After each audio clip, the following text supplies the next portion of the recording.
Welcome to the Mobile Home Park Mastery Podcast, where you will learn how to identify, evaluate, negotiate, perform due diligence on, finance, turn around, and operate mobile home parks. And now, here is your host, the fifth largest mobile home park owner in the United States, Frank Rolfe. Like all Americans, I make snap judgments. I might read a book and just read the first few pages and decide whether or not I think that book is a good one. Or I might grab a magazine, look at the cover, and then maybe put it back. This is Frank Rolfe, the Mobile Home Park Mastery Podcast. We're going to talk about the problem when you look at the mobile home park industry just on the surface and why it does not give you the actual truth about the opportunity that it has. Now, there are about 44,000 parks in the United States. At any given moment, there's roughly about 800 to 1,000 that are available online through two sources: Mobile Home Park Store and LoopNet. The problem you have is that's not a giant sampling, and all of those listings pretty much follow the same general pattern. The first pattern is that these are all people, sellers, who wanted to bring their park to market. So they have reached out to a broker or doing it independently to stick their mobile home park out there. However, all the other sellers out there with many of the better mobile home parks, they're still awaiting you to go out and seek them out. So this is just those who have volunteered to stick their product out there for all the world to see. And since they listed on the internet, many of those deals have prices that are much higher than what the seller anticipates they can probably get. Also, those that are vetted through brokers typically only accept listings that are higher priced because they want higher commissions. So the bottom line is, when you look at Mobile Home Park Store, you look at LoopNet, you do have a lot of parks there to examine, to explore. That might be an opportunity for you, but you can't make your decision just based on that batch.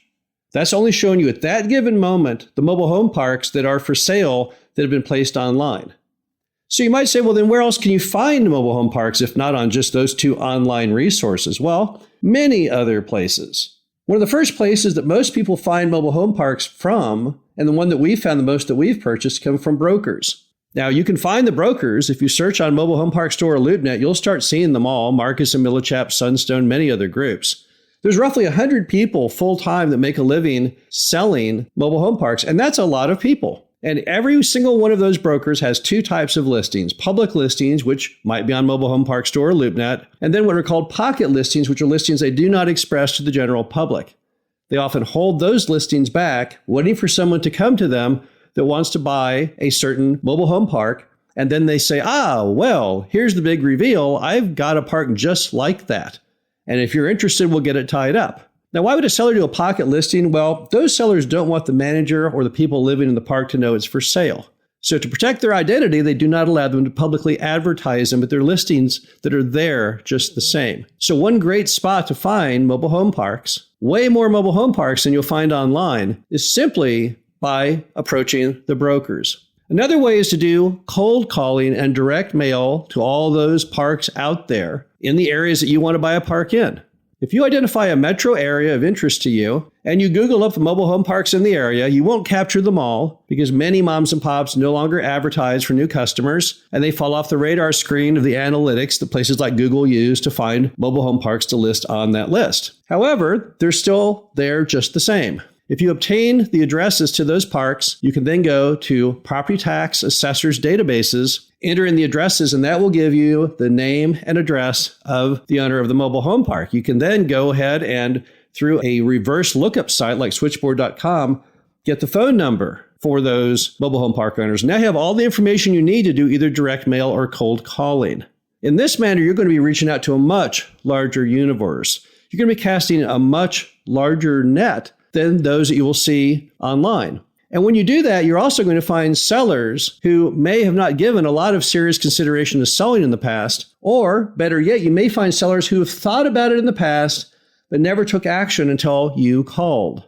Also, remember that when you do either cold calling or direct mail, or even in many cases using a mobile home park broker, there's more to it than simply ordering out of a Neiman Marcus catalog. When you order off of LL Bean and you call to place your order for that pair of jeans or maybe those water-infused boots that repel everything, then there's nothing to that relationship other than order taking. You call in, you say, I want to buy this product. They take your credit card and it's done. That's not how mobile home parks are bought and sold. There's more to it than that. Sellers traditionally want to make sure the park is going into the right hands. They like to bond with the seller. They like to feel like there's more to life than just money. And so when you employ the methods that have human contact in them, they typically go much, much better. Now, that's not to say that all of the listings on Mobile Home Park Store and LoopNet are bad. That's far from the case. But you have to make them into a deal. You have to go to that seller or to that broker and say, hey, I like this deal, but I don't like the price, and see if you can get the price negotiated down. I once bought a deal off Mobile Home Park Store in Springfield, Missouri. The listing said $2 million firm, but when I ran the numbers, it was not attractive at more than roughly $1 million. I called up the seller, even though the listing said firm, and said, look, I don't know what I'm doing wrong because I'm running the numbers and I only come up that it's worth $1 million. To which he said, well, but it says $2 million firm. I said, I know that, but here's the deal. If you ever want to sell it for more like $1 million, write down my name and number. That offer's always on the table. I would buy that park for around $1 million. I think at some point you'll drop the price. I don't think it will ever appraise at that price. It didn't go more than a week or two, and I get a call from the seller. The seller says, you remember when you called me a couple weeks ago about the mobile home park? You said you'd pay about $1 million? I said, yeah. He says, is that offer still on the table? I said, yeah. He said, well, send me a contract. Now, what had happened there? Well, a lot of those listings on Mobile Home Park Store and LoopNet, after they sit for a period of time, sellers begin to realize they cannot get their pie in the sky price. So as a result, they start dropping it. And apparently many people on that listing, rather than call and offer something below $2 million, simply didn't. When he put the word firm on there, they thought, what's the point? What's the purpose? Was I the only guy to ever call and say, hey, I'd give you $1 million? I'm not really sure. I don't know. Maybe there had been others, but for some reason, mine stuck in his brain. And maybe 2 weeks later, he just suddenly realized, you know what, it's never going to sell. I better call that last guy that called me and proceed with it. So sometimes you can get those deals. You can still make those deals work if only you have the bravery to call up and offer the lower price. There's certainly nothing wrong in doing that. Mobile home park pricing is very elastic. That's because mom and pops typically have no debt. If you go buy an apartment complex for someone who bought one just recently, their profit would be the theoretical sum of the equation of the price you're going to pay less the price they just paid. So if you buy the apartment for $2 million and they just bought it for $1.8 million, they only make $200,000 of profit.